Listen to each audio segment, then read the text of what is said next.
தெரில. அப்போ சரி அப்பா இப்போ ஸ்லோ டவுன் ஆயிருக்காரு, சீக்கிரமா மறுபடியும் வேகமா ஓட ஆரம்பிச்சிருப்பாருன்னு எங்க அப்பாவுக்கு நான் என்கரேஜ்மெண்ட் கொடுத்துக்கிட்டே இருந்தேன். எங்க அப்பாவும் டேய் அடுத்து நீ தாண்டா ஓடணுன்றதை என்கிட்ட டைரக்டா சொல்லாம கஷ்டப்பட்டு ஓடிக்கிட்டு இருந்தாரு. ஸோ இப்படியே போயிட்டு இருந்த லைஃப் வந்து மெது மெதுவா எங்க அப்பா ஓடுறதை நிறுத்தி நடக்க ஆரம்பிச்சாரு. எங்க அப்பா நடக்கிறத பார்க்கும்போது எனக்கு எங்க அப்பா மேல கோவம் வந்தது. என்ன இவ்வளவு தூரம் நல்லா தானே ஓடிட்டு இருந்தீங்க, என்ன திடீர்னு நடக்கிறீங்க, அதுவும் நான் கரெக்டான டைம்ல இருக்கேன். இந்த டைம்ல நான் வந்து நான் கரெக்டான வயசு 24 வயசு, நான் போய் சினிமாவில் இன்ட்ரடியூஸ் ஆகிற வயசு. இப்போ போய் நான் பாட்டு டான்ஸ் எல்லாம் போட்டாதான் என்னோட இந்த சின்ன வயசுல இருந்து ஆரம்பிக்கும் அப்படின்னு நான் ஒரு புரிதல்ல இருந்தேன். ஸோ அப்பவும் எங்க அப்பா சொல்லலை. ஒரு 2-3 வருஷம் நடக்கிறவர் அப்படியே மெதுவாக தவக்க ஆரம்பிச்சாரு. அதையும் என் கண்ணால பார்த்தேன். அப்போதான் எனக்கு அவர் சொல்லலைனாலும் கூட இருக்க அம்மா சொல்லுவாங்க, சொந்தக்காரங்க, ஃப்ரெண்ட்ஸ், ஃபேமிலி, சுற்றி இருக்கவங்க எல்லாரும் என்னப்பா இப்படியே இருக்க, அடுத்து என்ன ஏதாவது பண்ணணும், லைஃப் குடும்பத்துக்கு சப்போர்ட் பண்ணணும், அடுத்து தங்கச்சி இருக்கா அப்படின்னு ஒரு ப்ரெஷர் அப்படியே மெதுவாக பில்ட் ஆக ஆரம்பிச்சது. அது வரையும் நான் எந்த வேலைக்கும் போனதில்லை. என்னோட 28 வயசு வரையும் நான் எந்த வேலைக்குமே போனதில்லை. ரொம்ப ஜென்யூனாக சினிமாவில் ட்ரை பண்ணிட்டு இருந்தேன், படம் பார்த்துட்டு இருந்தேன். அதுக்கு ஒரு பெரிய ரீசன் எங்கள் அப்பா அவ்வளோ தூரம் ஓடி நடந்து தவழ்ந்து என்னை சப்போர்ட் பண்ணிட்டு இருந்தாரு. And I'm so thankful. ஆனால் அந்த ஒரு ரியாலிட்டின்ற அந்த விஷயத்த ஒரு பையனாக ஃபேஸ் பண்ணும்போது தான் எனக்கு தெரிஞ்சது, இந்த உலகத்தில் நம்ம வந்து எல்லாமே, இந்த உலகத்தில் நம்ம பார்க்குற எல்லாமே பணத்தின் அடிப்படையில் தான் எல்லாமே வேல்யூ பண்ணப்படுது.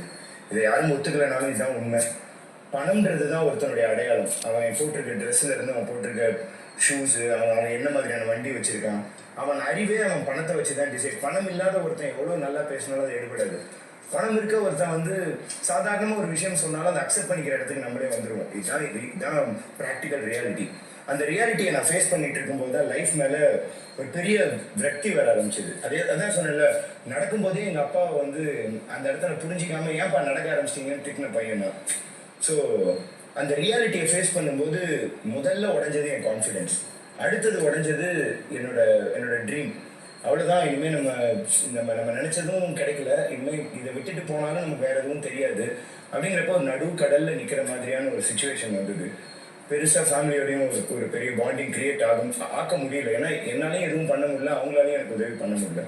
இப்போ ஒரு சில ஃப்ரெண்ட்ஸ் எனக்கு நல்லாவே சப்போர்ட் பண்ணாங்க.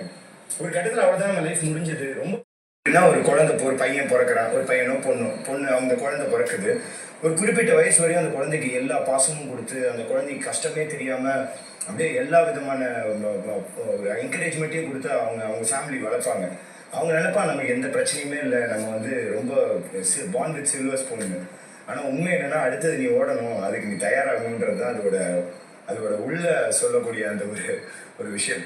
ஸோ எல்லா ஃபேமிலிலையும் அப்பா முதல்ல ஓடி வருவார். அப்பா ஓடுறத பார்த்தோன்னே அப்பா செம்மையாக ஓடுறாரு அப்படின்னு நினைப்போம்.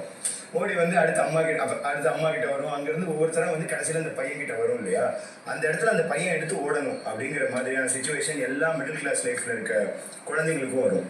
அதே மாதிரி சின்ன வயசுல எனக்கு நடிக்கணுன்ற ஆசை, பெரிய ஆசை. கண்டிப்பாக சினிமாங்கிறது ஒரு பெரிய ஒரு ட்ரீம், எனக்கு இல்லை எல்லாருக்கும்.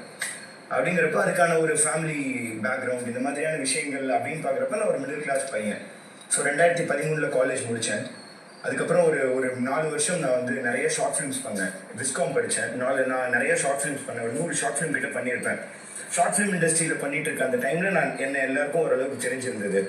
ஷார்ட் ஃபிலிம் நிறையா பண்ணனால சினிமா மேலே இருந்த ஆர்வம் அது வந்து அடுத்த லெவல், கண்டிப்பாக அது ஒரு வெறியாக மாறின ஒரு டைம். அப்போ தான் நம்ம இது எல்லாருமே ஃபேஸ் பண்ணியிருப்பீங்க, டிமானிட்டைசேஷன் ஒரு விஷயம் வந்தது. பண மதிப்பிழப்பீடு அப்படின்னு ஒரு விஷயம் வந்தது. அதில் மோஸ்ட் ஆஃப்